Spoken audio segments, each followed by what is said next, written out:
I genuinely wasn't planning on making another LibertySwap video. I honestly thought the investigation was finished. After spending weeks researching the 80,000 Bitcoin movement, the wallet clues, and LibertySwap's expanding ecosystem, I believed there simply wasn't much left to uncover. But I was wrong.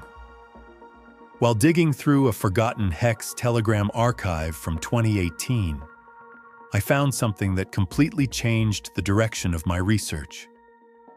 One name kept appearing over and over again. At first, I ignored it.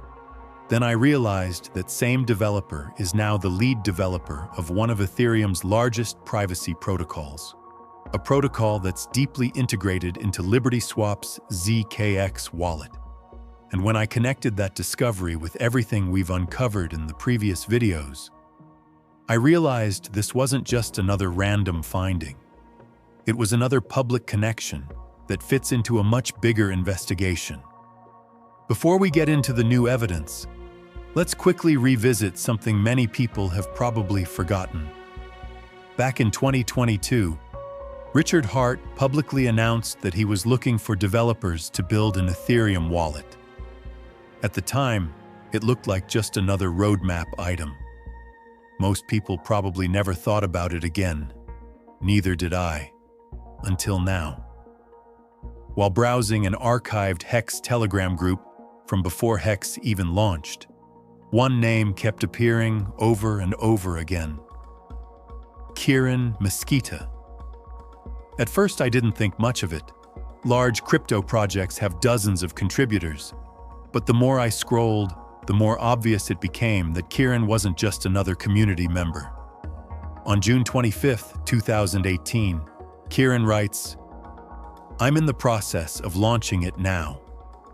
The conversation continues with technical discussions about RAM allocation, UTXO sizes, and deployment. These aren't casual chats. These are development discussions taking place before Hex launched. And Richard Hart is right there in the conversation. A few months later, another message. Kieran posts, "Smart contract code done. Please take a look." He even shares the GitHub repository. Richard replies shortly afterwards, talking about the V2 branch.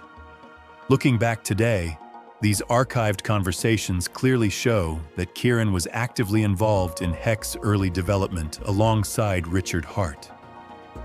Now, naturally, I asked myself one question. What happened to Kieran after Hex? The answer surprised me. Kieran Mesquita is now the lead developer at Railgun. If you've never heard of Railgun before, it's one of Ethereum's largest privacy protocols. Its technology allows users to shield assets and interact with decentralized finance while improving on-chain privacy. At first, I thought, interesting. A former Hex developer is now leading one of Ethereum's biggest privacy projects, but I still didn't understand how this connected to LibertySwap. Then I found this. This is an official LibertySwap announcement. It says, "We are excited to announce the deep integration of ZKX Wallet with Liberty Private Swap and Liberty Shield." It continues by explaining that users can shield, unshield, and privately swap assets using Railgun directly inside the wallet. Think about that for a second. This isn't simply mentioning Railgun. This is a deep integration into the ZKX wallet experience. If LibertySwap had simply listed Railgun as a partner, I probably wouldn't even be making this video. Projects collaborate all the time. But this is different. Railgun isn't sitting on the sidelines.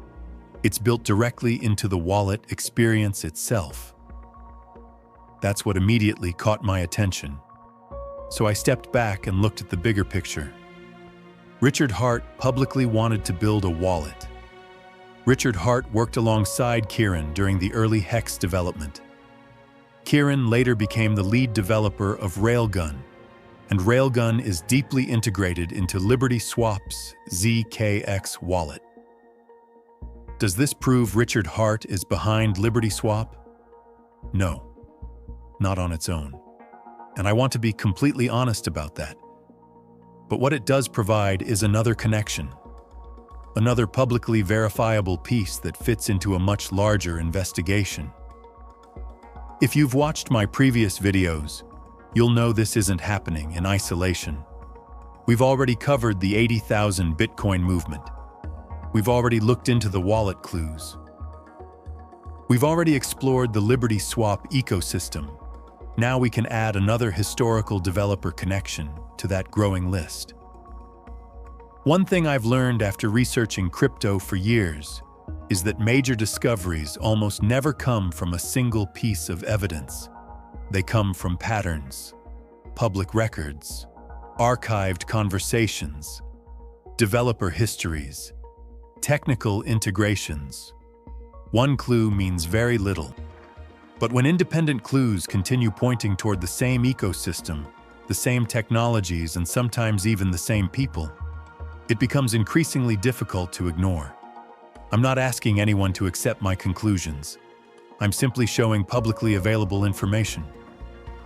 Everything you've seen in this video is based on public records that anyone can verify themselves. Maybe all of this is one big coincidence. Maybe it isn't. I'll let each of you decide. But one thing is becoming increasingly clear. Every time I think this investigation is finally over, another archived conversation appears. Another technical connection surfaces. Another familiar name enters the picture. And based on everything I've uncovered so far, I genuinely don't think we've reached the end of this story. I think we're only scratching the surface. If this video opened your eyes, you're going to love what's coming next. Follow me on X for real-time research and discoveries as they happen. And subscribe here on YouTube, because every new clue brings us one step closer to understanding the bigger picture behind LibertySwap. Thanks for watching, and I'll see you in the next investigation.